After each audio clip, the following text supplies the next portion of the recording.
Close your eyes for a moment and imagine the world as it was 3 centuries ago. The year might be 1725, or 1740, or 1799. It doesn't matter exactly which. What mattered, for the people living then, was the time of year. Because when winter arrived, it wasn't a mild inconvenience. It wasn't just shoveling snow off your doorstep or turning up the thermostat.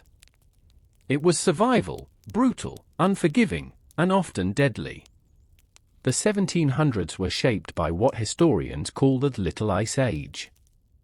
For much of the century, winters across Europe and North America were colder than those we know today. Harsh winds swept through valleys, rivers froze solid for weeks or even months, and snow buried villages. Entire harvests failed under early frosts, leaving families with little to eat long before spring returned. For the poor, winter was not simply a season, it was a test of endurance against nature itself. Imagine a small wooden hut in rural France, or a mud-walled cottage in Scotland, or a log cabin in the forests of the American colonies. These homes were not built for comfort.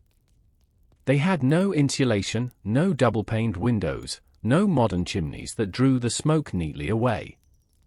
Instead, a family might huddle in one smoky room, where a single fire did its best to warm the air. Cold seeped in through gaps in the walls and floorboards. At night, the temperature inside could feel almost as bitter as the temperature outside. For the wealthy, winters could be harsh too, but the difference was staggering. A nobleman in England or a merchant in Amsterdam might have coal-burning stoves, servants to gather fuel, and thick blankets imported from faraway markets.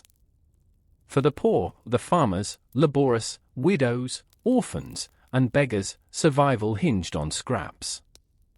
A child might gather sticks along the roadside for firewood. A mother might patch a threadbare cloak with pieces of old sacks. A father might burn animal dung to keep a faint flame alive. This was the reality of winter in the 1700s. Every gust of wind rattled the shutters, reminding families how thin the barrier was between life and death. Nights were long, stretching for 14 or 15 hours in the depths of December, and without candles or oil, darkness swallowed the home after sunset. Families spoke in whispers by the fire, or sang songs to keep spirits alive, while outside the snow drifted higher against the door. But to understand how the poor survived, we have to set aside our modern comforts. Today, even when the electricity goes out, we still have gas heat, emergency blankets, or nearby shelters. In the 18th century, none of that existed. If the fire went out, the family's only source of heat was gone. If the crops had failed, their food supplies dwindled dangerously. If illness struck in winter, a doctor might be too far away, and even if he arrived, he could offer little more than herbs and prayers. Yet people did survive, and in some cases even managed to carve out rhythms of life that brought them comfort in the middle of the hardship. Children laughed and played in the snow. Families shared bread and hot porridge, simple but warming. Communities came together in ways that modern society rarely sees, because survival wasn't just individual, it was collective. Still, the statistics were sobering. In parts of northern Europe, death rates rose every winter, especially among the very young and the very old. Cold-related diseases such as pneumonia and influenza spread quickly. Starvation stalked villages when supplies ran out. And for many, the winter months became a season of hunger, frostbite, and mourning. It is easy to imagine history as grand battles, royal courts, or great inventions. But most people in the 1700s were not kings or generals. They were ordinary men and women, often poor, often struggling, and winter shaped their lives more than any ruler or war could. Every year, they braced for the cold, patched their homes, stored what little food they could, and prayed that spring would come soon. The 1700s were a time of discovery and expansion, ships sailed across oceans, empires grew, revolutions brewed. But beneath those great movements, millions of anonymous people were simply trying to make it through another January, another February, another March. For them, survival was not glamorous. It was burning peat and dung, layering rags against the wind, and huddling with children and livestock in a single smoky room. This is the world we are stepping into. A world where warmth was rare, where fire was life, and where poor families had to endure unimaginable hardship just to see another season. Over the next chapters, we'll uncover the brutal but ingenious ways they endured the cold, from their fuel and food to their folklore and fears. For now, picture yourself in that dimly lit cottage. The wind howls outside, rattling the wooden boards. The fire crackles weakly, casting long shadows against the walls. A family lies close together under warm blankets, every breath visible in the frigid air. They are not asleep yet. They are waiting, enduring, and hoping the night will pass without tragedy. This is winter in the 1700s. And this is where our story begins. If you want to understand how people survived the brutal winters of the 1700s, you have to start with the places they lived. A home was not just shelter, it was the thin barrier that separated a family from frostbite, sickness, and death. But for the poor, that barrier was fragile at best. Picture a peasant's cottage in the Scottish Highlands, or a tenant farmer's hut in Ireland, or a frontier cabin in colonial America. These homes were small, often only a single room, with walls made of wood, mud, or stone. The roofs were sometimes thatched with straw, sometimes covered with wooden shingles, and sometimes patched with whatever scraps could be found. Drafts seeped through every crack. Rain and snow sometimes leaked through the roof. And when the wind picked up, it howled through the gaps in the walls like an uninvited guest. Insulation, as we know it today, did not exist. There were no fiberglass rolls, no foamed walls, no double-paned glass. The poor relied on layers of mud or clay smeared between wooden planks, or stone stacked with moss stuffed into the cracks, to try and block the wind. Sometimes animal hides were hung on the walls, both for decoration and for insulation. Still, no matter what they tried, cold found its way inside. The floor was often nothing but packed earth. In some homes, straw was spread across it for comfort, but in winter that straw froze, collected dampness, and became a breeding ground for vermin. Imagine waking in the middle of the night to hear the scratching of mice or feel the chill creeping up through the floorboards into your bones. The fireplace was the heart of the home. Usually built from stone, it was where all cooking was done and where the family gathered for warmth. But fireplaces were terribly inefficient. Much of the heat escaped straight up the chimney, while smoke often lingered in the room. In fact, many cottages didn't even have proper chimneys, just a hole in the roof or wall where the smoke could escape. The result was a smoky, suffocating space that stung the eyes and lungs. Children coughed, clothes reeked of smoke, and ceilings blackened with soot. But without that fire, the house would have been an icebox. The size of these homes meant that livestock often shared the space, especially in the coldest months. Goats, chickens, or even a cow might be brought inside at night. Their body heat added just enough warmth to keep the room bearable. The downside, of course, was the smell, the noise, and the ever-present dirt. Yet for families trying to survive, comfort mattered less than survival. Beds were simple, sometimes just wooden frames filled with straw or feathers, sometimes nothing more than a pile of blankets on the floor. Quilts were treasures, often patched together from scraps of worn-out clothes. To make the most of limited warmth, families slept tightly together. Children pressed against their parents, siblings huddled side by side, bodies sharing heat. Privacy was non-existent, but it wasn't a luxury the poor could afford. Windows, if they existed at all, were tiny. Glass was expensive, so many cottages relied on oiled cloth or wooden shutters. This kept out some of the cold, but it also made the interior dark. Winter days were already short. Inside these homes, they were even darker. Families lived by firelight, candlelight if they could afford it, or simply darkness. Despite these hardships, poor families were resourceful. They stuffed rags into wall cracks, banked snow against the outside walls to act as insulation, or hung woolen blankets over doorways. Every trick mattered because every degree of warmth meant a better chance of surviving the night. Of course, not all homes were equal. Wealthier families in towns and cities might live in sturdier brick houses with larger fireplaces and thicker walls. Merchants could afford coal, which burned hotter and longer than wood. Nobles had estates with multiple hearths and servants to keep them stoked through the night. For the poor, by contrast, even gathering enough firewood could be a daily struggle. The inequality was visible in every drafty cottage and every grand manor glowing with warmth. But perhaps what strikes us most, looking back, is how these humble homes weren't simply shelters. They were battlefields against the cold. Every creak in the wood, every leak in the roof, every dying ember in the hearth was another reminder of how fragile life was. And yet, inside those walls, people laughed, quarreled, sang songs, and whispered bedtime stories. Children played by the firelight. Parents planned the next day's work. Even in the harshest winters, the home, however poor, remained a place of family and community. So when we imagine the brutal cold of the 1700s, we shouldn't think only of the snow and the frost outside. We should think of these homes, where survival was measured one fire, one blanket, and one night at a time. Because for the poor, winter always came down to this: a fragile house, a stubborn fire, and the hope that the walls would hold until spring returned. If a home was the shield against the cold, then fire was its heart. Without fire, survival in the winters of the 1700s was nearly impossible. For the poor, keeping that flame alive was both a daily struggle and a matter of life and death. Imagine a peasant family huddled around a hearth at night. The embers glow faintly, and smoke curls into the room.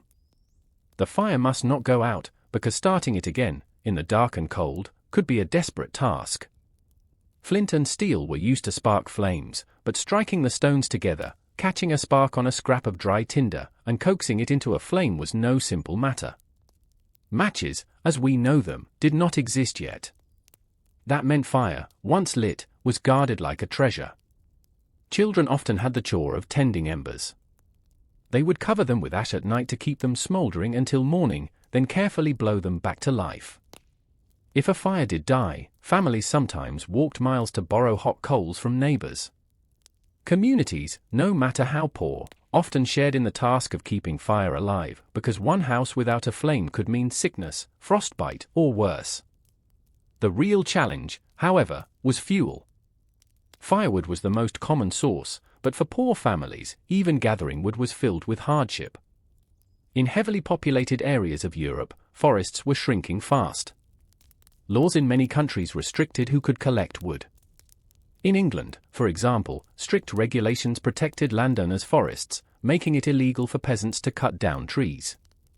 The poor were often forced to scavenge fallen branches, dig up tree roots, or steal wood under the cover of night, a crime punishable by fines, beatings, or imprisonment. For those living on the edges of towns, scraps of wood from carpenters or old fences sometimes found their way into hearths. In desperate winters, people even burned broken furniture to survive. A chair or table wasn't just a piece of property, it was potential fuel when the choice was between warmth and freezing. In places where wood was scarce, people turned to peat. Peat is a dense, earthy material cut from bogs and dried in the sun. It burned slowly and steadily, though with a heavy smoke. In Ireland, Scotland, and parts of northern Europe, peat fires became a lifeline.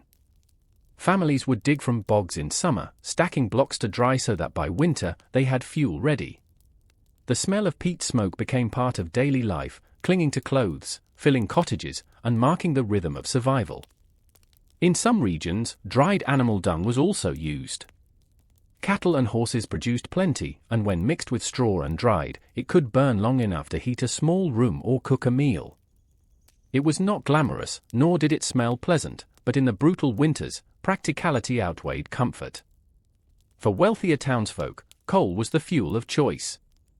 It burned hotter, longer, and more consistently than wood or peat. But coal was expensive, and poor families could rarely afford it. Sometimes, scraps of coal were gathered from roadsides near mines or bought in tiny amounts, just enough for a short fire. This created a stark divide. while mansions glowed with steady warmth, poor homes flickered with weak, smoky fires that barely kept the frost at bay. The strain of fuel gathering often shaped daily life. Winter days, already short, were consumed by the need to find something, anything, that would burn. Children were sent into woods to collect sticks. Women dragged heavy bundles of firewood home on their backs. Men risked punishment by cutting trees they didn't own. Entire communities felt the weight of this battle against cold. Even with fire, survival wasn't simple. Chimneys were rare in the poorest cottages. Smoke often filled the home, coating lungs with soot and leading to chronic coughs. The balance was always delicate: too little fire, and you froze; too much smoke, and you choked. Many families lived their winters in this smoky, half-warmed world, eyes burning, lungs aching, but thankful for the flame. There was also the danger of fire itself. A single spark could ignite a thatched roof or wooden wall, turning a cottage into an inferno. Families lived with this risk every day, a cruel irony, that the very thing keeping them alive could just as easily destroy them. Yet despite the struggle, fire was more than survival. It was ritual. Families gathered around the hearth not just for warmth but for comfort, for meals, and for stories. The fire was where bread baked, where soup simmered, where children whispered before bed. It was a reminder, however fragile, that life could continue even in the heart of winter. When we think of the poor in the 1700s, we should imagine not just their cold and their hunger, but their determination to keep the flame alive. Every spark struck from flint, every log carried from the woods, every smoky breath in a cramped cottage was part of a battle that repeated itself each winter. And in that battle, fire was both weapon and shield. Because without it, there was no survival at all. If warmth was one half of survival, food was the other. The 1700s were a time when a poor harvest could mean the difference between life and death, and nowhere did that reality strike harder than in the dead of winter. For poor families, every snowfall wasn't just a chill in the air, it was a reminder that hunger was coming. Through the spring and summer, peasants and laborers worked fields or gardens, desperately storing whatever they could for the lean months ahead. Cabbages were buried in cool pits. Root vegetables like turnips, parsnips, and carrots were packed away in cellars. Grains were stored in sacks, if rats and damp didn't spoil them first. Meat, when there was any, was salted or smoked to last. But no matter how carefully people prepared, winter always tested the limits of those supplies. For the poor, food often ran short long before the frost melted. Bread was the staple, and flour the lifeline. When harvests were bad, as they often were in the 1700s, the price of flour skyrocketed. In France, years of poor harvests and soaring bread prices helped fuel public anger that would later explode into revolution. For families already living day to day, it meant making bread thinner, stretching dough with rye, chestnut flour, or even ground acorns. Some bread baked in Europe during this era was so mixed with filler it barely resembled bread at all, bitter, coarse, and barely edible.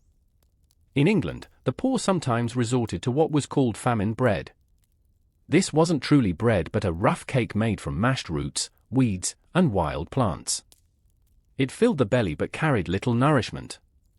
And in the harshest winters, when even this wasn't enough, hunger pushed people to gnaw on tree bark, chew boiled leather, or eat their own seed grain, sacrificing the next year's harvest for one more week of survival. Meat was a rarity for poor households. If a family was lucky enough to own a pig or a goat, they often waited until winter to slaughter it, preserving the meat with salt or smoke. The animal fat provided calories in cold months, and bones were boiled into broth that could be stretched into thin soups for days. But for many, the meat ran out quickly, and hunger grew sharper with each passing week. Fish and foraging were another lifeline.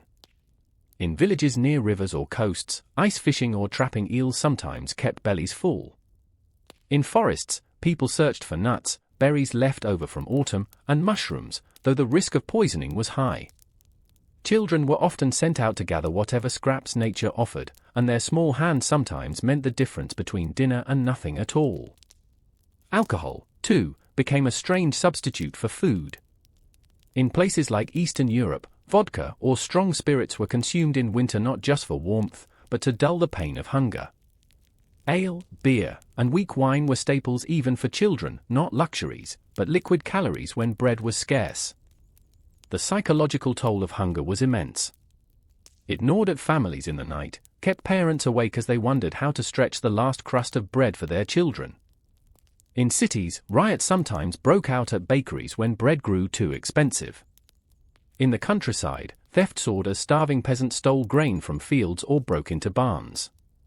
Punishments were severe, but hunger often drowned out fear. In the worst years, famine swept through entire regions. Northern Europe experienced brutal shortages in the early 1700s, with thousands dying from hunger and disease.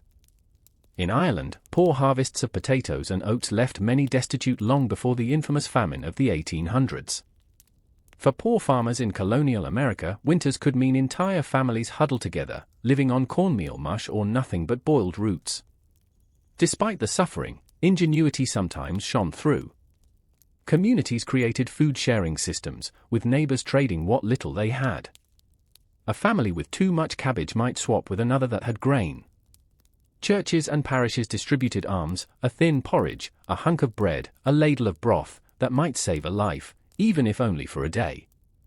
Yet for every act of kindness, countless stories of hunger ended in silence. The poor often slipped away in their beds, too weak to rise, their families forced to endure both grief and starvation at once. In many small cemeteries of the 1700s, winter months claimed more souls than any war or plague. The cold could numb the body, but hunger burned like fire. It sharpened despair, hollowed the faces of children, and haunted every decision of the poor. And when supplies finally ran out, people turned to measures both desperate and brutal. Survival, in the winter of the 1700s, was never just about enduring the cold. It was about fighting hunger day after day, stretching crumbs into meals, and praying for spring before the last stores of food disappeared. Because when the bread was gone, and the cellars lay empty, winter showed its most merciless face. In the 1700s, surviving the cold wasn't just about food or fire, it was about the clothes on your back. For the poor, clothing was not fashion. It was armor against winter's assault. Every stitch, every rag, every patch sewn into a coat or scarf could mean the difference between frostbite and survival. Wool was king. Warm, durable, and heavy, wool coats and blankets were prized above all else. Wealthier families might afford finely spun wool garments, lined with fur or silk. But the poor wore coarse, scratchy wool that had been handed down, patched, and mended so many times it barely resembled its original form. A peasant might wear the same woolen coat for 20 winters, the elbows and cuffs frayed to threads, the lining stiff with dirt and sweat. Still, it held heat better than anything else they owned. Layering became the poor man's science. An undershirt, often made of linen or hemp, worn until it was yellowed and threadbare, would be layered with wool tunics, coarse stockings, and patched trousers. Women wore petticoats one on top of another, sometimes 4 or 5 at a time, creating bulk that trapped air and warmth. Children often had nothing more than rags or old sacks cut into makeshift garments. Parents would wrap them in blankets during the night, hoping the fabric could protect them from the biting frost. Shoes were another struggle. Leather boots were expensive, often far beyond the reach of a poor farmer or laborer. Many wore wooden clogs or crude leather shoes patched with whatever scraps could be found. In the harshest winters, when shoes split apart, some bound their feet in cloth or straw. In parts of Eastern Europe, peasants stuffed hay into their boots to insulate against the cold. It was uncomfortable, but it was better than walking barefoot on frozen ground. Hats, scarves, and gloves were often improvised. A piece of cloth wrapped around the head, a rag tied at the chin, mittens made from old wool stockings with the toes cut off. Nothing was wasted. A torn coat sleeve might be reshaped into a glove. A ripped bedsheet might become a head wrap. Even animal hides, stiff and rough, were sometimes worn when fabric ran out. In regions where winters were brutal, fur was a dream for the poor. Rabbit skins, fox pelts, or even the hides of stray dogs and cats were sometimes scavenged to line coats or boots. Fur carried a stigma among peasants, not for luxury, but for desperation. You wore what you could find, no matter how it looked, because the cold was unforgiving to pride. Laundry was rare in winter. Washing clothes meant stripping off your only source of warmth, and drying them could take days in the icy air. Most people wore the same layers for weeks, sometimes months, until the fabric stiffened with grime. Lice and fleas flourished in the folds, but cold was a greater enemy than filth. In villages, hand-me-downs were constant. Clothes passed from older siblings to younger, patched again and again until fabric could hold no more thread. When garments finally wore beyond repair, the scraps became stuffing for pillows, insulation for windows, or rags wrapped around frostbitten hands. Nothing was ever truly discarded. And yet, even with these layers, frostbite was a constant threat. Fingers turned black, toes went numb. Children often lost digits to the cold, their tiny shoes offering little protection. Elderly peasants wrapped themselves in layers of rags and still froze to death in barns or cottages where the fire had burned out. There were rituals, too, small customs born of necessity. Families huddled close at night, sleeping in shifts so that one body's warmth could be passed to another. Mothers tucked infants beneath their skirts or shawls to keep them alive through the night. Farmers wore their heaviest clothes even while laboring, sweating beneath layers to keep their core warm. In towns and cities, the poor scavenged discarded garments from the wealthy. A broken cloak, a pair of old boots, or even a tattered hat could mean survival. Charitable institutions sometimes distributed clothes, but demand was always higher than supply. Beggars wrapped themselves in burlap sacks, standing in doorways, praying for a coat or scarf to be tossed their way. The image of the 1700s poor is often painted with hunger and bare cottages, but clothing tells its own story. It was not glamorous. It was dirty, patched, and smelly. But it was life itself. Because in the 1700s, a man without a coat was a man marked for death before spring. And a child without shoes stood no chance at all. For the poor in the 1700s, shelter was not comfort, it was survival. Nights were the cruelest hours. The sun dropped, fires burned low, and icy winds pressed through every gap in the walls. Homes were not built to keep warmth in. They were built simply because people needed a roof above their heads. In villages and towns, the poor lived in cottages of wood, mud, or stone. Roofs were often thatched with straw, which leaked when wet and carried drafts in the winter. Walls were thin, windows were few, and insulation was almost non-existent. A single fireplace, if the family was lucky enough to have one, was the only source of heat. But firewood was costly and hard to gather. A poor family might burn through their stack of logs too quickly, leaving them shivering long before winter was over. Many houses had dirt floors, which did little to keep cold from seeping into the body at night. Some tried to insulate by scattering straw or hay across the ground. It softened the earth and held in a little heat, but by midwinter, it was damp, filthy, and crawling with pests. Still, it was better than lying directly on frozen earth. Beds were luxuries. Most poor families slept on piles of straw or rags stuffed into sacks. In the worst cases, a wooden bench or the bare ground had to do. Families shared what bedding they had, cramming together under a single wool blanket or animal hide. The shared warmth of bodies was often the difference between waking up alive or not waking up at all. Children almost always slept beside their parents, not for comfort, but for heat. Infants were swaddled tightly, sometimes placed beneath a mother's skirts or tucked beneath her arms to prevent freezing. Brothers and sisters piled together, their breath steaming in the darkness. The closeness was not just family ritual, it was survival strategy. Poorer shelters often had holes in the roof or gaps in the walls where cold air poured in.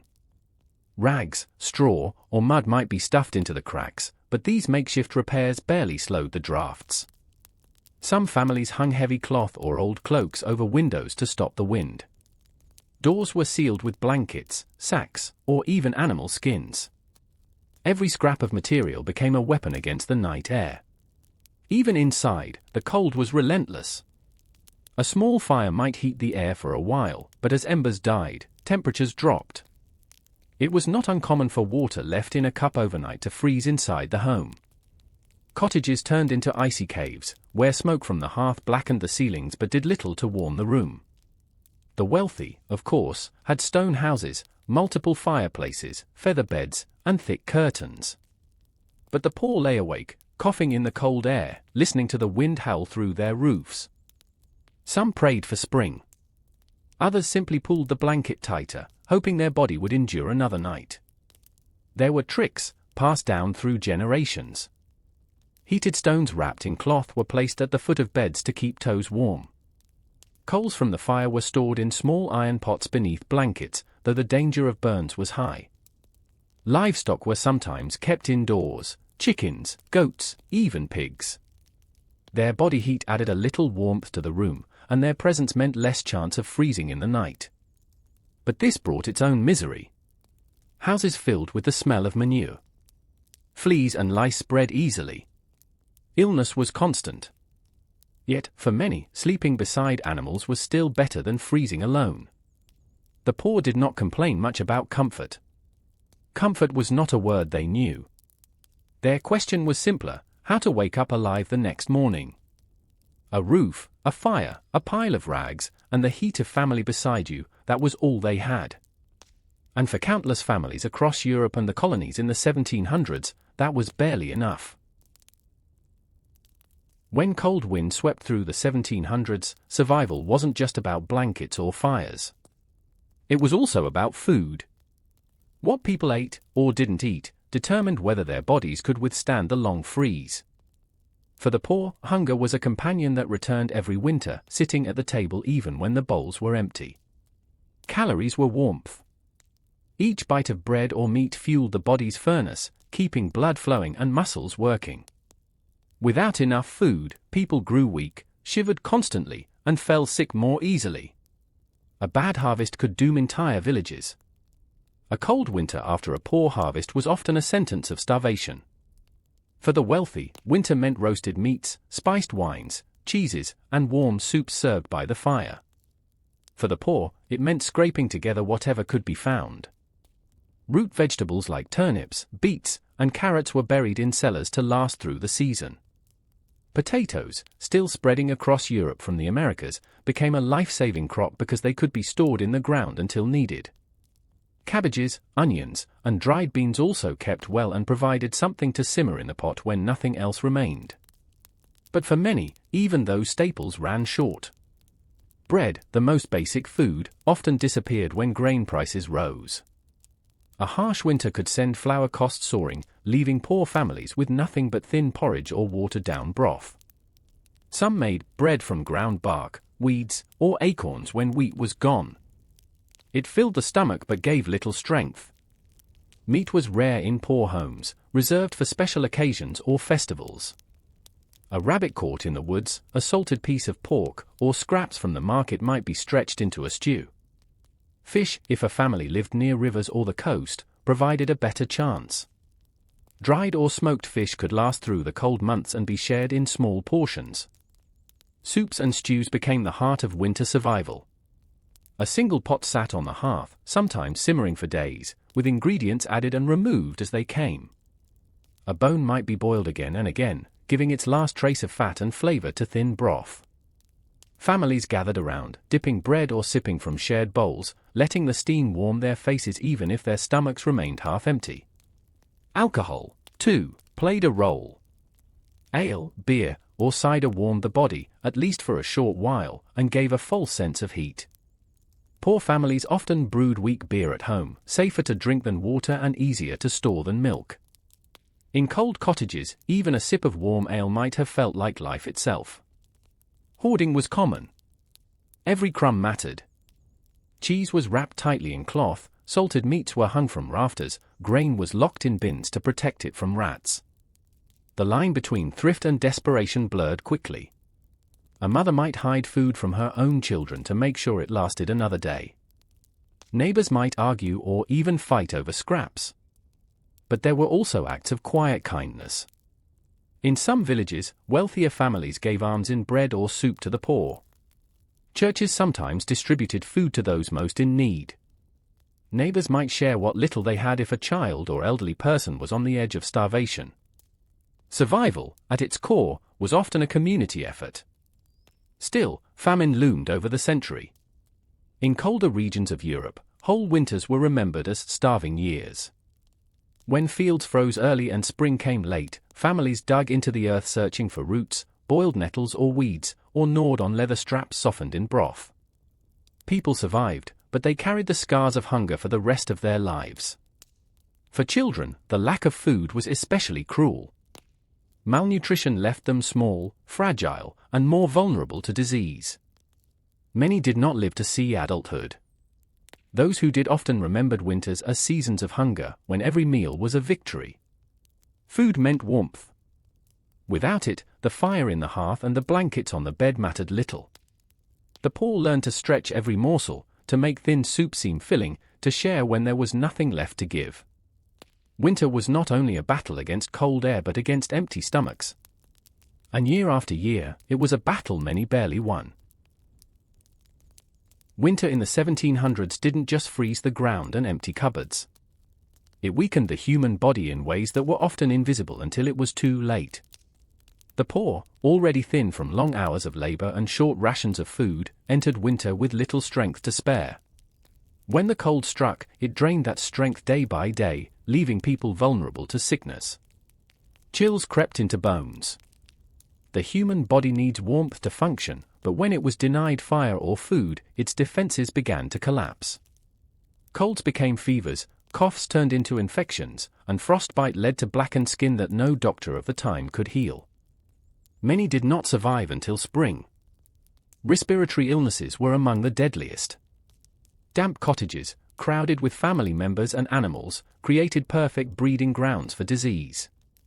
Smoke from open hearths filled the air with soot, stinging the lungs and eyes. The cold itself did not cause sickness, but weakened bodies made it easy for influenza, pneumonia, and tuberculosis to spread.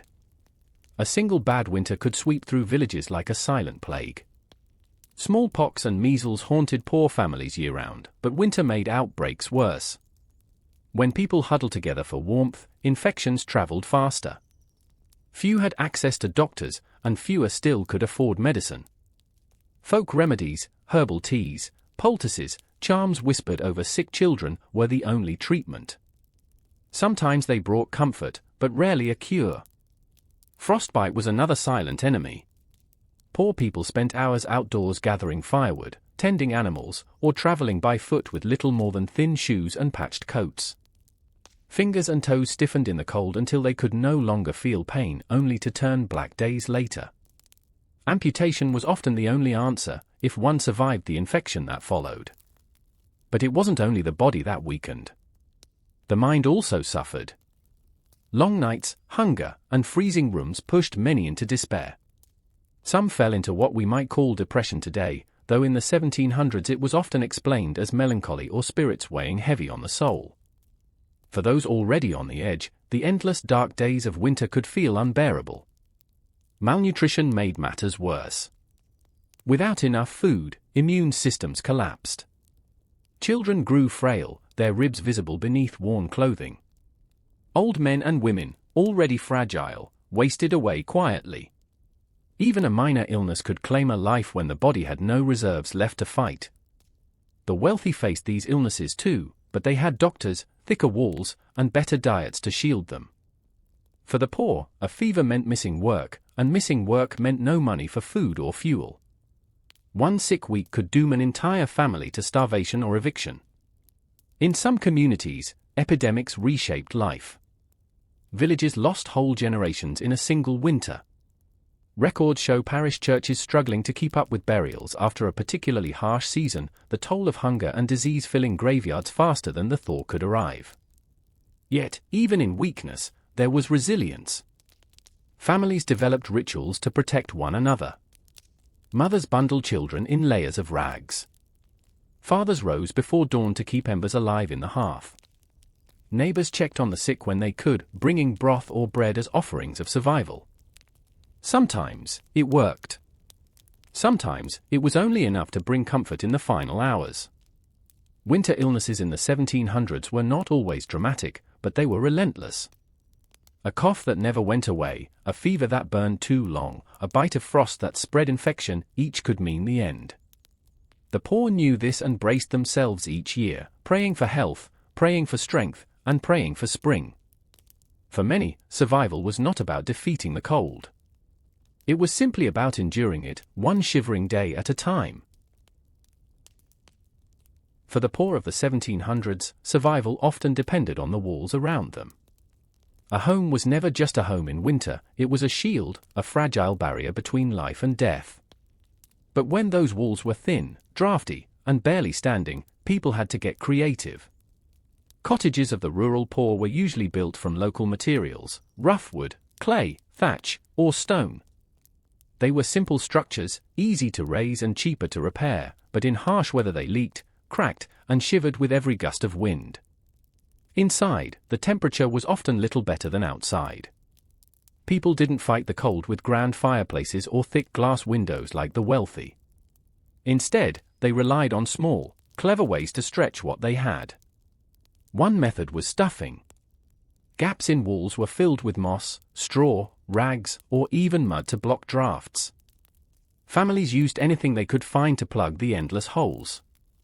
In some cases, even manure was packed into wall crevices, not out of neglect, but out of desperation. It dried hard, sealed the wind, and served its purpose. Windows, if a cottage had them at all, were often a single pane or even just an open hole. Glass was expensive. Poor families might instead cover the opening with oiled cloth, animal hides, or wood shutters. The goal wasn't light, it was warmth. Keeping the wind out mattered more than letting the sun in. Floors posed another problem. Many homes had bare earth floors, which turned to frozen mud in the coldest months. To fight this, people laid down rushes, straw, or reeds, replacing them when they rotted. Not only did this insulate the floor, but it gave a small cushion to sleep on when beds weren't available. In some houses, livestock were kept inside during the coldest nights. The warmth of goats, pigs, or chickens might mean the difference between shivering and surviving. The hearth was the heart of every shelter. But fuel was scarce, and a fire couldn't be allowed to burn all night. Families learned to bank their fires, carefully covering embers with ash so they would smolder until morning, ready to flare back to life with a little breath and kindling. Losing the fire in midwinter could mean hours of misery trying to spark it back, or worse, freezing before dawn. Furniture, too, played a role in survival. Beds were crowded, with multiple people, sometimes whole families, piled together beneath heavy blankets or patchwork quilts. Body heat became the cheapest and most reliable form of insulation. Parents slept beside children, and siblings pressed close, all breathing into the same thick air. It wasn't comfortable, but it was warmer. In towns and cities, conditions were different but no less harsh. Tenements and boarding houses crammed poor families into single rooms with paper-thin walls. Coal or wood stoves were shared, and landlords rarely cared if drafts cut through windows or doors. Here, survival often meant pooling resources. Neighbors shared blankets, took turns watching fires, or simply crowded together in the same bed space. Even with these efforts, accidents were common. Fires spread quickly in thatched cottages, often reducing entire rows of homes to ash. Smoke inhalation was another risk, as poorly ventilated hearths filled rooms with choking air. Families faced the grim choice between freezing slowly or risking fire and suffocation for a little warmth. But despite all this, there was ingenuity. Some communities built small clay ovens into walls, heating both the food and the room around it. Others dug shallow pits beneath their cottages, filling them with hot stones from the fire to radiate warmth through the floor. A few even crafted makeshift insulation from old clothes sewn together, hung along walls like tapestries. These shelter innovations didn't banish the cold, but they bought time. Every draft plugged, every ember saved, every body pressed close to another was one more day of survival. For the poor in the 1700s, winter wasn't about comfort. It was about holding the line, keeping the outside world from creeping too far inside. Shelters may have been crude, and they often failed, but they carried with them the resilience of the people who built and endured them. And as long as those walls stood, even barely, they gave hope that spring would come again. When the first snow fell in the 1700s, food wasn't just scarce, it became a matter of strategy. The poor didn't think about meals in terms of taste or variety. Winter survival was all about preservation, stretching scraps, and praying that stores would last until the thaw. Most poor families couldn't afford the luxury of fresh meat or vegetables in the cold months. Instead, their diets were dominated by what could be stored, dried, salted, or smoked before the frost arrived. Autumn was a season of frantic preparation. Whatever could be preserved had to be dealt with quickly, because once the ground froze, nothing more could be grown or harvested. Salt was a lifeline. Though expensive, it was one of the few ways to keep meat from rotting. Those who could afford a little salt would rub it into pork or beef, hang it in smokehouses, and hope it lasted until spring. But many poor families had little or no access to large salt supplies. For them, meat was eaten quickly after slaughter or traded away for grain. The result was a winter diet heavy in bread, porridge, and gruel, with meat as a rare treat, perhaps a sliver saved for holidays or shared communally at festivals. Grains were the backbone of survival. Barley, rye, and oats were cheap and could be stored for months if kept dry. They became porridge, bread, or ale, humble staples that filled the belly even if they didn't bring much joy. Bread, especially coarse brown loaves made from mixed flours, was the daily food of the poor. Sometimes sawdust, pea flour, or even ground acorns were added to stretch supplies further. Dairy, when available, was also preserved. Butter could be salted, cheese aged. But for families without livestock, milk was a rarity in winter. Many children grew up through cold seasons never tasting it at all. Vegetables were harder to preserve. Root crops like turnips, onions, and carrots could be buried in cellars or pits lined with straw to keep them edible for weeks or months. Cabbages were sometimes turned into sauerkraut, which lasted longer than fresh leaves. Anything else, peas, beans, dried herbs, had to be carefully stored away from dampness and rodents. Foraging, too, played its part. Families gathered nuts, berries, and wild herbs before the frost, drying them for use later. Even nettles and weeds were valued when hunger grew sharp. In desperate times, tree bark or boiled leather might end up in the pot, not nutritious, but enough to fill the stomach for another night. Alcohol carried a strange importance. Poor families often brewed weak ale from grains, not as a luxury, but as a safer option than foul water. In some places, children drank watered-down ale daily.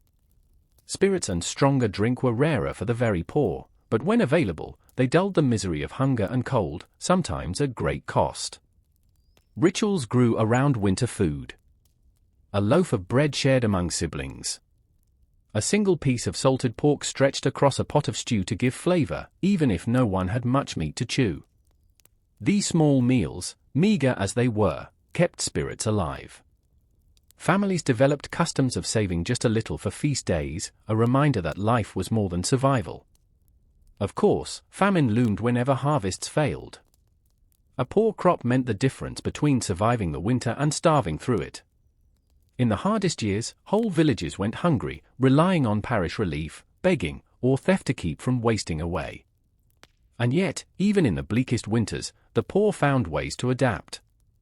Recipes passed down through generations, soups from bones, bread stretched with whatever could be ground, stews simmered for days, became survival guides. Ingenuity was as important as any stored grain. In the 1700s, eating was never about comfort for the poor. It was about enduring. Every bite was measured against the days ahead. Would there be enough left for tomorrow? Could the bread last until Sunday? Could the salted pork hold out until spring? The diet may have been plain, but it was proof of resilience. These meals told a story, not of abundance, but of endurance, and of people determined to survive another season of ice and hunger. For the poor in the 1700s, survival in winter was never just an individual struggle, it was a community one. A single household rarely had enough resources to weather the months of frost on its own. So people turned outward, leaning on neighbors, parishes, and local authorities in an attempt to bridge the gap between desperation and survival. In most European towns and villages, the parish, the local church and its governing body, was the first line of defense against hunger. The parish relief system varied from place to place, but its core function was the same, to distribute alms to the poorest members of the community. bread, grain, and sometimes firewood might be given out, either directly by the parish priest or through overseers of the poor. The funds came from church collections, fines, and, in some regions, a poor rate tax levied on wealthier households. This aid, however, was never generous. At best, it kept people from starving outright; at worst, it barely delayed the inevitable. Relief often came in the form of small bread tokens or meal tickets redeemable at local mills, rather than steady support. In the depth of a harsh winter, such handouts could feel like drops of water in a dry well. Neighbors, too, played a role. In rural villages, communities were tightly knit, and despite widespread poverty, there were unwritten expectations that people would help one another. When one family ran short of wood or grain, a neighbor might share just enough to get them through. Such generosity wasn't endless; every household had its limits, but it created a fragile web of survival. In towns, the story was harsher. Urban poverty in the 1700s was sprawling and desperate. Poorhouses and almshouses existed, but they were often overcrowded, unsanitary, and feared by the poor themselves. Entering one meant giving up freedom, dignity, and sometimes even family bonds, as children were separated from parents. For this reason, many families resisted the poorhouse until no other option remained. Charity had a moral weight attached to it. Those who gave often saw themselves not just as benefactors but as judges. The deserving poor, widows, orphans, the elderly, and the disabled were most likely to receive compassion. The undeserving poor, often young, able-bodied men or women, were viewed with suspicion. Were they lazy? Immoral? Wasteful? These judgments shaped who received aid and who was left to suffer. In some regions, wealthy landowners took on a role of patronage, distributing food or wood to tenant families during the worst months.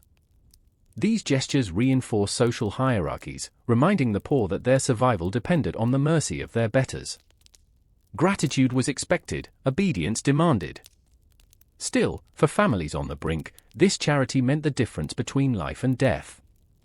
Festivals and religious observances also provided moments of relief. Around Christmas or other holy days, communities sometimes pooled resources for feasts or special bread distributions. For a brief moment, the poor could taste more than gruel, perhaps even meat or sweetened bread, reminders of joy amid scarcity. But once the feast ended, hunger quickly returned. When all else failed, survival could turn desperate. Begging was common, especially in larger towns and cities. Entire families might take to the streets, appealing to passers-by for coins or scraps. In rural areas, wandering from parish to parish in search of aid was a grim reality. Some were met with compassion, others were turned away or punished as vagrants. The parish system, though flawed, left an enduring mark. It formalized the idea that communities bore some responsibility for their poorest members, even if the aid was meager and judgmental. In many ways, it reflected the harsh balance of the 1700s. Survival was a shared burden, but one met with conditions, suspicion, and limits. Still, the poor themselves showed resilience in how they navigated this web of community support. They knew when to turn to the church, when to appeal to neighbors, and when to rely on their own ingenuity. It wasn't pride that dictated these choices; it was a keen sense of what might keep their families alive another week, another month, another winter. And in that sense, community aid was not just about charity. It was about survival strategies, woven into the fabric of everyday life, as essential as firewood or salted bread. For the poor of the 1700s, winter was never endured alone. When you think about winter in the 1700s, it wasn't just tough for grown men and women, it was brutal for kids. Winters back then didn't care about age. The frost didn't pause because someone was only 3 years old. And sadly, children were often the first to suffer when the cold sank its teeth into a village. Child mortality rates during the winter were sky high. A simple chill could snowball into fever, cough, or pneumonia. No antibiotics, no real medicine, and not much warmth. Just a sick child lying in a freezing corner, parents watching helplessly, praying the cough would pass. Sometimes it did. Too often, it didn't. And here's the hard truth: In many poor families, one less mouth to feed almost felt like the cruel math of survival. It wasn't that parents didn't care. They cared too much. But when firewood was gone, when bread was just a crust, when blankets were nothing more than old rags, how could they keep a child alive through weeks of icy wind rattling the house? Swaddling was one way they tried. If you picture it, swaddling sounds almost comforting, wrapping a baby or small child tight in strips of cloth, layer after layer, until they were like a little bundle. The idea was warmth, but also protection. Children could barely move once tied up like that. A swaddled baby might be stuffed between two siblings at night, the heat of bodies keeping each other alive. Sometimes parents even placed them near livestock, yes, right next to goats or cows, because animals gave off warmth that the thin walls of a cottage couldn't. But swaddling wasn't always safe. Imagine being wrapped so tight you can't turn. If a child coughed, or if smoke from the hearth filled the room, or if lice crept under the wrappings, they couldn't do anything. They just lay there, waiting for someone to notice. Still, swaddling was better than nothing, and for many families, it was the only tool they had. Older kids weren't swaddled. They were expected to help. In fact, some of the harshest stories come from children sent out in the snow to scavenge. Parents, starving themselves, would push their sons and daughters out the door, telling them to search for anything useful. Twigs for kindling. Turnips that might have been left frozen in a field. Or, if they were desperate, scraps of cloth to patch shoes. Picture a boy, maybe 7 years old, shuffling down a frozen path barefoot because the family couldn't afford shoes. His job? Scour the ditches for fallen branches, his breath clouding like smoke as his hands turned red and stiff. By the time he came back, he might be carrying a few sticks, hardly enough to keep the hearth alive through the night. But even those sticks mattered. And if scavenging failed, begging was the next step. Poor children wandered into towns and villages, knocking on doors with cracked knuckles, their voices trembling as they asked for bread. Some people gave. Others slammed doors. And in cities, where the poor crowded in, the sight of half-frozen kids huddled near church steps or marketplaces was common. It wasn't unusual for a child to fall asleep in a corner and never wake up. There are recorded stories of kids who turned scavenging into a kind of survival art. Some learned where bakers dumped stale loaves. Others knew which wealthy households had weak fences where chickens slipped out. A daring few tried stealing coal straight from carts, risking a beating if they were caught. For them, cold wasn't just something to shiver through. It was a challenge. How long could they last? How clever could they be? How far could they push luck before frostbite or hunger ended the game? In villages, groups of children sometimes worked together. They'd form little bands, not unlike gangs, roaming through alleys and frozen fields, sharing whatever they found. One child might bring back a potato half-rotted from the ground, another a scrap of cloth, another a chunk of firewood. They pulled it, split it, and somehow, some of them lived through another night. But for every survival story, there were heartbreaking ones. Imagine a mother swaddling her baby, tucking it into the family's only bed, and heading out to beg for food. When she came back, hours later, the fire had died, and the room was icy. The baby's face, silent, pale, told her the cold had claimed another. The reality was this: children were the weakest link in the chain of survival. They didn't have the body mass to fight off frost, the endurance to go long without food, or the strength to haul firewood. Every winter was a gamble, and parents knew the odds were stacked against them. And yet, kids were resilient in ways that still surprise. Some grew up hardened by these experiences, their childhood short but fierce. A boy who once begged barefoot in the snow might grow into a man who remembered every icy night, every hunger pang. That memory shaped him, made him tougher, sometimes made him crueler, sometimes more generous. Because once you've known cold like that, you never forget it. Even the games children played were shaped by the cold. In between scavenging or begging, they'd roll frozen clumps of snow, chase each other through icy lanes, or dare one another to lick iron gates in the frost. Simple, dangerous fun.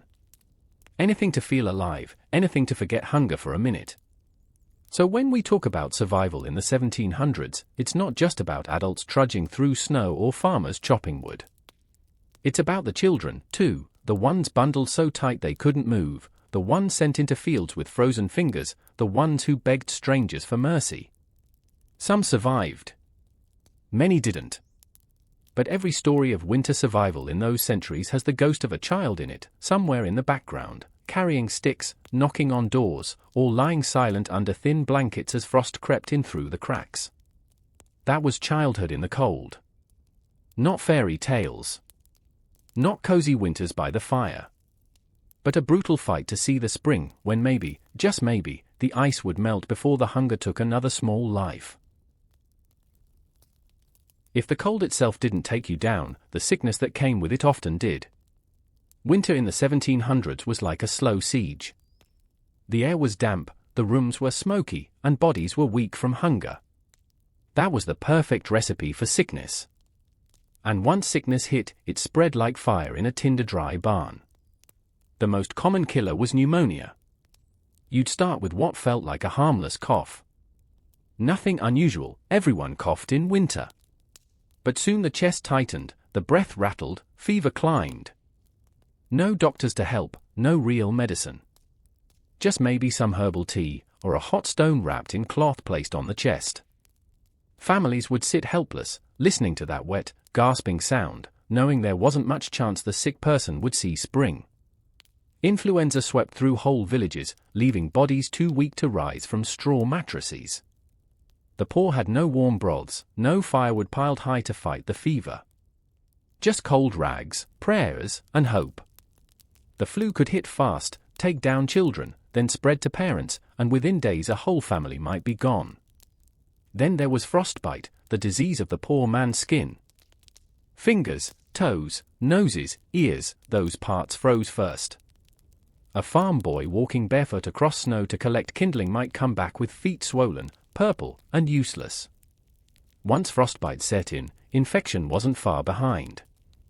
And infections back then? They were death sentences. No antibiotics. No clean hospitals. Just a blackened limb, fever, and eventually silence. In armies, or even in work camps, trenchfoot was another enemy. Feet stuffed into damp boots all day, no chance to dry them, and soon the skin broke, peeled, rotted. Even peasants who worked in wet fields during cold months could suffer it. The smell of rotting flesh was one of winter's darker companions. But it wasn't just the sickness. Death itself was hard work in winter. Burial was no small thing when the ground was frozen like stone. Imagine swinging a shovel into solid earth, the metal clanging, sparks flying, and the soil refusing to give way.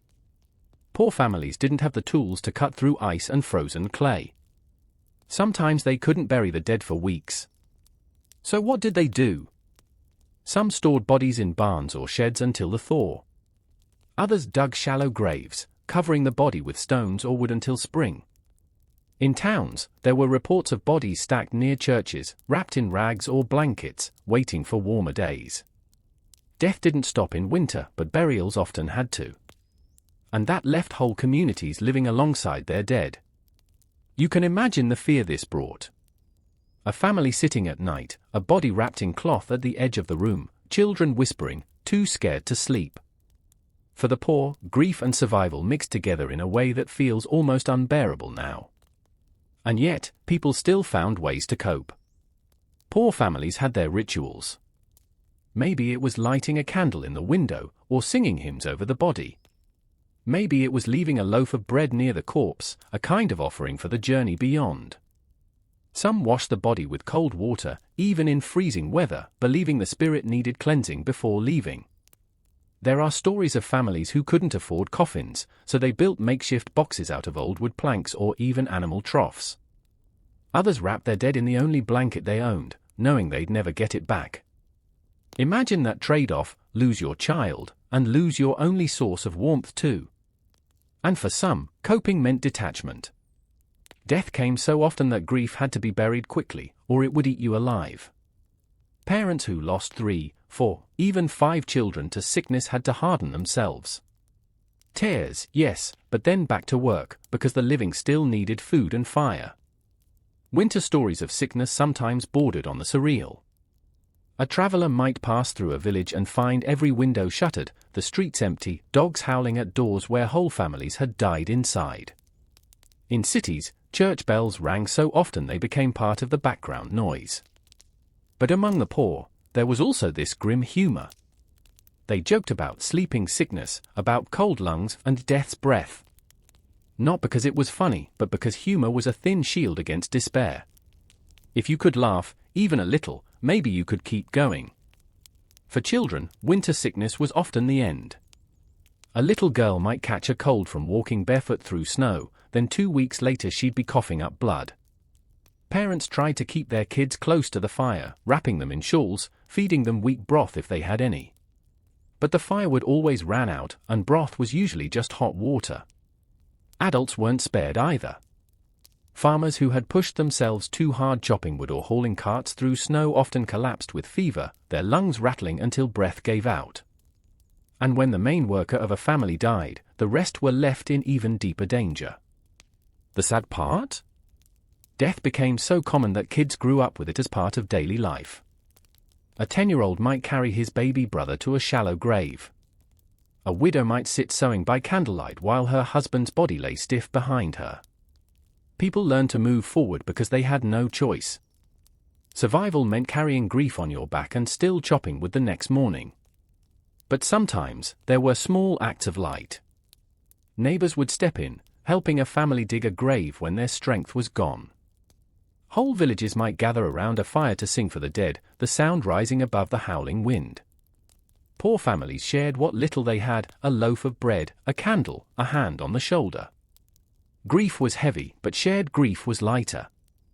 Winter in the 1700s wasn't just cold, it was a season of sickness and loss, one that stalked every hut, every alley, every barn.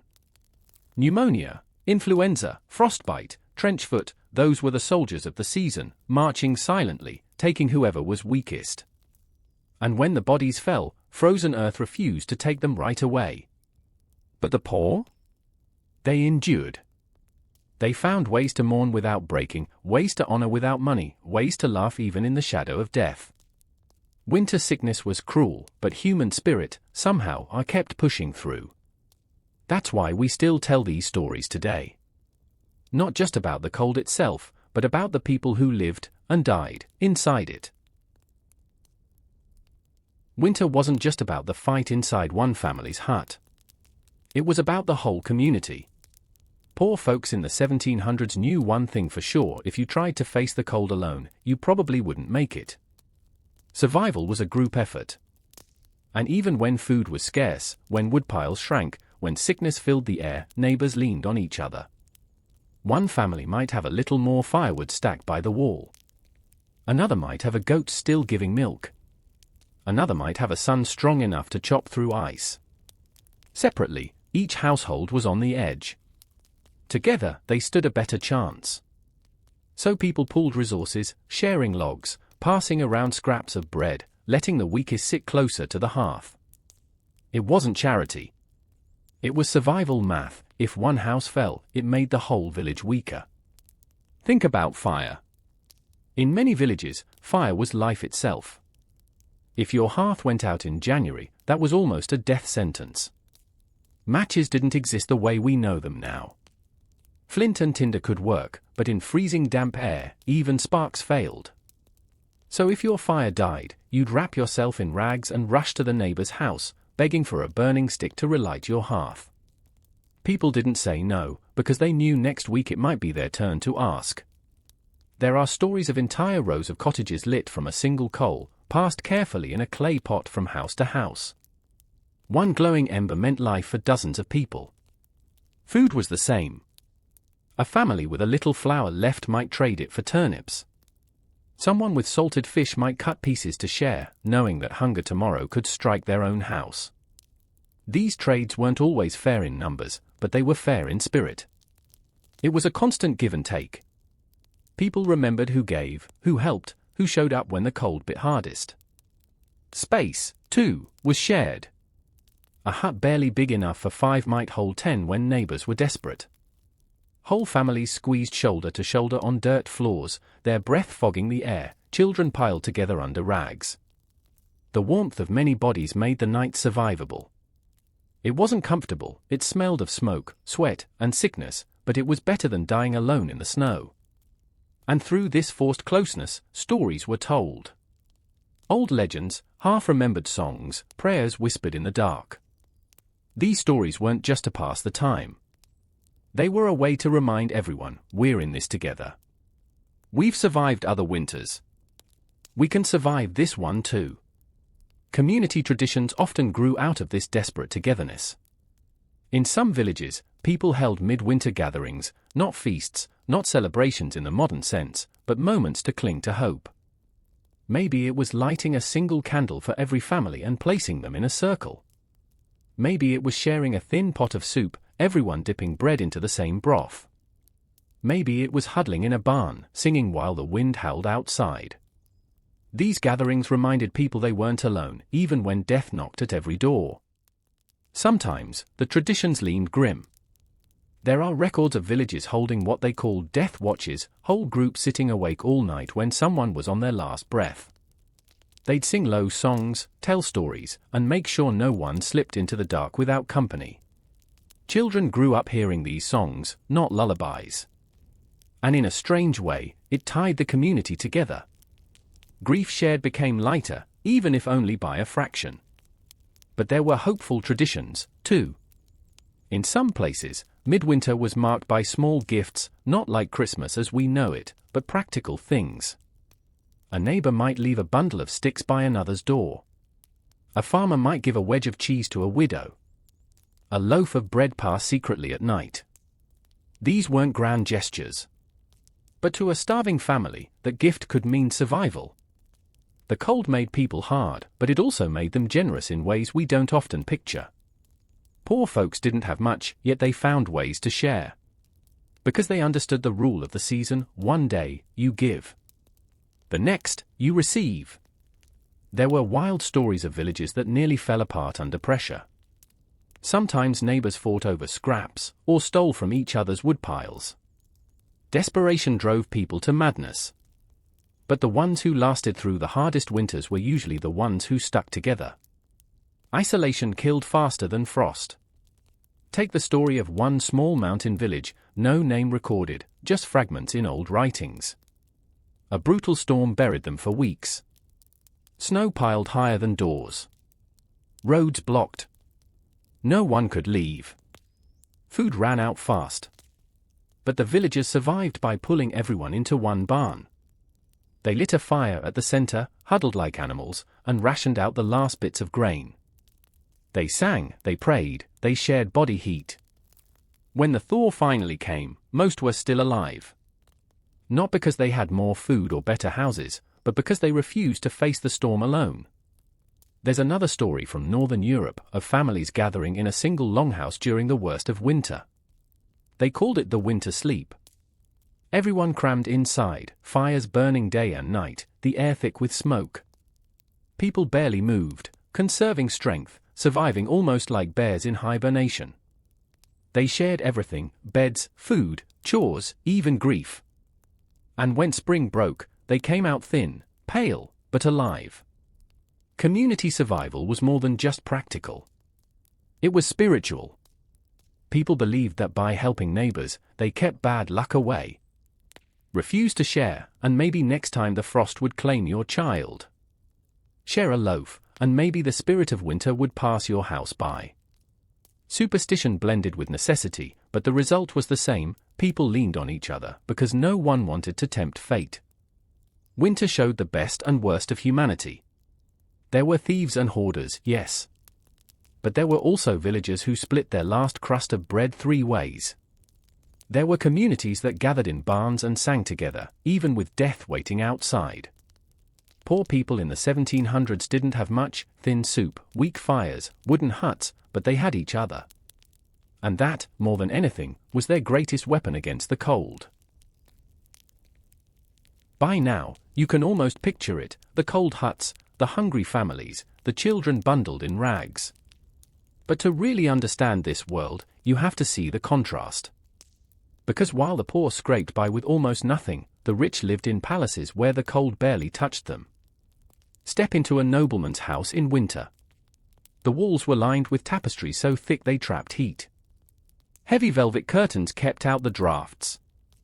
Coal stoves glowed in every corner, their steady warmth filling the room. Servants kept fires burning all night, piling on wood that a poor family could never dream of affording. While peasants huddled together in one smoky hut, the wealthy stretched out on feather beds under fur blankets, sipping spiced wine. In the palaces of Europe, winter was more an aesthetic than a danger. Ice sparkled on the windows, but inside, dances and feasts went on as usual. Guests arrived in carriages, cloaked in fur, stepping into ballrooms lit with hundreds of candles. The wealthy had the comfort of knowing the frost outside was just scenery, something to look at, not something that could kill them. Now go back to the huts of the poor. One room. Mud or straw floor. Wind cutting through the cracks in the walls. A single pot of thin broth, maybe stretched with water to feed 6 people. Blankets so thin they were more symbolic than useful. Firewood burned fast, and when it was gone, there was no carriage waiting with more. Just the decision, stay inside and freeze, or go outside and risk frostbite. That gap between the palaces and the huts is what made survival such a brutal badge of honor for the poor. They had no layers of silk, no coal stoves, no banquets to carry them through. They survived with scraps of scraps, really. And yet, they lived. Somehow. It wasn't just about toughness, though. It was resilience. Poor families found ways to make life work with almost nothing. They turned old rags into patchwork blankets. They stretched food with tricks, watering down soups, baking bread from flour so coarse it was half husk. They made shoes out of leather scraps or even straw, anything to keep the frost from chewing their feet raw. Every little scrap of life was reused, repurposed, recycled, long before those words were ever popular. And they didn't just survive, they built meaning out of it. Stories told by firelight, songs sung in frozen barns, prayers whispered in the dark. The poor made culture out of survival. Those traditions carried forward, passed down to generations who eventually didn't have to fear the frost in the same way. But it's important to remember, this suffering wasn't just sad stories of the past. It laid the foundation for change. When reformers in later centuries looked back at the brutal conditions of the poor, children dying in the cold, families starving in the snow, the rich hoarding warmth and food, it stirred anger. And anger led to movements. Calls for fairer wages, for public health, for housing reforms, for social safety nets. The resilience of the poor, their sheer determination to endure, made their suffering impossible to ignore forever. The rich could wall themselves off for a while, but history has a way of pushing truths into the open. By the 18th and 19th centuries, as revolutions and reforms swept across Europe, people remembered those winters. The voices of the poor might not have been written in books, but they were carved into the survival of entire nations. Think of it this way, every reform we take for granted now, public hospitals, schools, rights for workers, stands on the frozen shoulders of those who came before. The peasants who shivered through nights with empty stomachs, the mothers who wrapped children in rags and prayed for dawn, the fathers who chopped wood until their hands bled, all of them kept going. And because they did, society had no choice but to notice. There's almost a kind of quiet heroism in that. Not the heroism of knights or kings, but the everyday heroism of staying alive when the odds were stacked against you. Lighting one more fire. Sharing one last crust of bread. Carrying one more bucket of water through the snow. And here's the wild part, many of those poor people didn't even see themselves as heroes. They thought of it as normal life. Just what you did. But from our view now, centuries later, it's clear. Their struggle wasn't just about making it to spring. It was about shaping the world we live in now. Because survival, in the end, isn't just about bodies. It's about memory. The memory of how bad it once was fuels the drive to make it better. And that's why the brutal winters of the 1700s still matter. They show us the difference between comfort and survival, between the palace and the hut, between living and barely clinging on. So as we close this journey, picture the two extremes one last time. On one side, glittering palaces, warm fires, feasts that stretched into the night. On the other, smoky huts, hungry bellies, children swaddled in rags. Two worlds, living side by side, in the same winter. And yet, it was the poor, or the ones with almost nothing, who carried the weight of history forward. Their resilience was the seed that grew into reform, into rights, into the idea that no one should freeze to death just because they were born with empty pockets. Winter survival in the 1700s wasn't just a test of endurance. It was a lesson. A brutal one, yes, but a lesson that shaped the modern world. And maybe, just maybe, remembering their struggle can make us appreciate the comfort we take for granted today: warm homes, hot food, thick blankets. Luxuries built on centuries of brutal, stubborn survival. That's the story the cold left behind.